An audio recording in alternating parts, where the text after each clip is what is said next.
and like go to the bathroom on her own. And I mean, that was essential. So parsley, really, really important. Okay.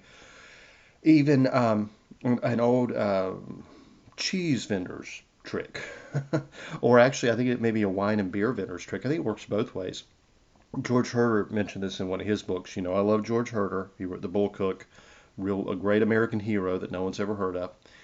Um, you may still see Herder's ammunition every now and then. He had this great, sporting goods store, but he didn't, that has nothing to do with the Herder family anymore. The name was sold. Long story there. He mentioned that people, wine and beer vendors who had, maybe flat tasting wine or sort of a lackluster product, um, or this was also done very often in saloons and bars to get people to drink more. They would put out, of course, salty snacks, right? They used to have peanuts and such at the bar. At one point, they even gave away caviar for free because caviar was considered to be worthless. But anyway, cheese, you'd put a little celery salt or a little sprinkle of parsley on it. Makes the cheese taste better, makes the wine, makes the beer taste better. Yeah, parsley is really, really good. But let me tell you about its medicinal properties. The German folk herbalist Brother Aloysius wrote that parsley was good for dropsy, that's edema, retaining fluid, stomach complaints, gravel of the bladder, and kidneys, spleen, etc. Spleen? I don't know. Anyway, kidney stones, bladder stones, that kind of stuff. Urinary gravel is what they used to call it. And liver complaints, jaundice, scrofula, which is actually swollen, infected glands in the throat. That used to be very common. Swollen glands in general. Hematuria. What is hematuria? That's a blood condition, isn't it? I think so. Anyway, inflammation of the prostate, very important. Renal and bladder stones, difficult urination, asthma, pain in the chest, phlegm in the chest, and the stomach. Further, parsley is is high in vitamins and minerals. Parsley is a diuretic. It's very effective for kidney and bladder stones. It, well, I just said this helps with jaundice, bladder infections. Very, very good for bladder infections.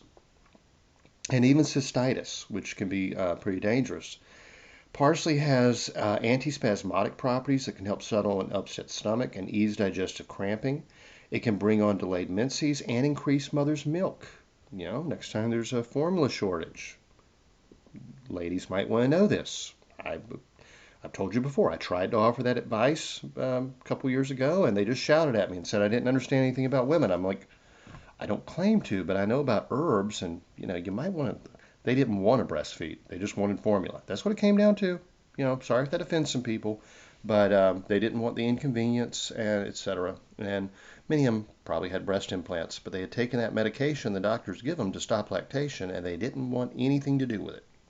They just wanted their formula, so their kids would grow up to be fat and diabetic. It is mildly expectorant and generally detoxifying.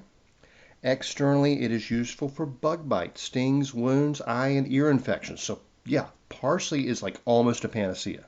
Okay, it's not just a garnish. It's not just something you throw in a dish. It's really medicinal, and I think of it as one of those essential herbs. I will not do without parsley. For one thing, I put it in just about everything I cook that isn't a dessert, but it's also very medicinal, and I use it daily. Parsley is another member of the Apiaceae family, like dill and carrots and all that. It's a biennial. That means it seeds in the second year. I just simply sow parsley in the garden whenever I feel like it and have seeds on hand.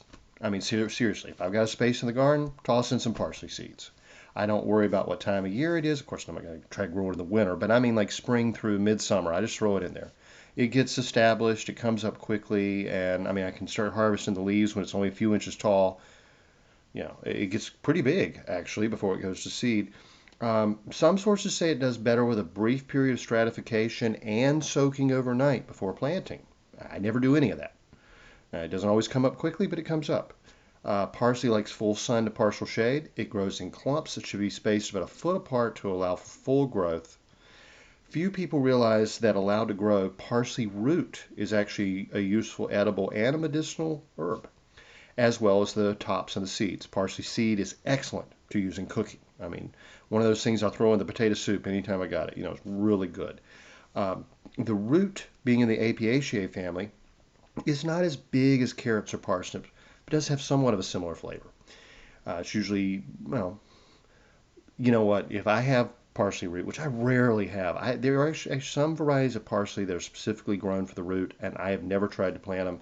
So when I pull up parsley roots, which I don't normally do, they're not usually that big, and by the time it goes to seeds, they're a little tough. If I have some, I'd throw them into that potato soup, or with a celeriac. The celery root, again, it's a specific celery that's grown for the root. Very good combination with any of the members of the Apiaceae family that you can use that way, from parsnips and carrots to, well, it's good with turnip too. Really good with cauliflower actually. But anyway, I'm getting off topic. All those recipes are in my book, The Omnivore's Guide to Home Cooking, which if you don't have it, yeah, I have gotten nothing but good feedback on that book. Everybody loves it. I mean, I don't know, I wouldn't say it's my best-selling book. Probably Herbal Medicine for Preppers is my best-selling herbal book, but people love the cookbook, and I think it would, if you're looking for a good Christmas present this year, anybody who likes to cook, or anybody who needs to learn to cook, it's like, a college student or somebody just getting married, or, anybody, they make an excellent gift. Anyway, let's get back to this. So it will grow to around 1.5 feet tall. Parsley comes in curly and flat leaf varieties. I don't see much difference in flavor. Some people say they do. Who knows? Hardiness from zone 5A to 9B. And probably anywhere colder than that, it can be grown as an annual. Just sow some seeds every spring. The flowers are white and form umbels, which is like Queen Anne's lace. That's an umbelliflous flower, but they're not showy, not at all. But they do attract bees and butterflies, and that's always nice. So, y'all, I think that's going to wrap it up for this show. I only covered 2 herbs, but they are 2 of the very most important herbs, and the next one's a big one too. So we'll save it for next week. Y'all have a great week. I'll talk to you next time. Get out and enjoy this beautiful fall weather. It is nice. It is nice. Have a good one. The information in this podcast is not intended to diagnose or treat any disease or condition. Nothing I say or write has been evaluated or approved by the FDA. I'm not a doctor. The U.S. government does not recognize the practice of herbal medicine, and there is no governing body regulating herbalists. Therefore, I'm really just a guy who studies herbs. I'm not offering any advice. I won't even claim that anything I write or say is accurate or true.